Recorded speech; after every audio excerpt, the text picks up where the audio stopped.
Hello, this is Dr. Gay from First Look MRI, and this is just a quick anatomy review of two extensor tendons that go to the thumb. So we have the extensor pollicis brevis, which is right here over the radius. This is the radius, ulna, this is dorsal, and we have the extensor pollicis brevis, and right next to it, the extensor pollicis longus.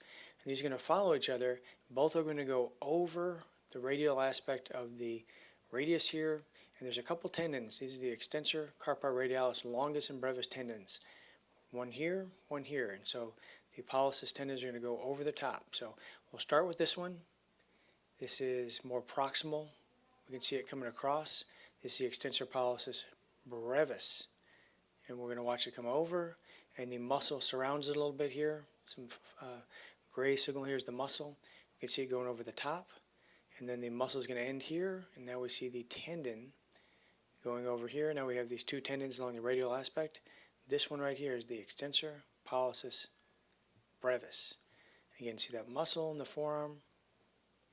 And watch it go across one more time. Again, it goes over the top of the extensor carpi radialis tendons right here. Now, we're going to watch the next one here. This one is just going to do the exact same thing just a little bit later. It's going to go over at the level of the wrist. So here it is right here.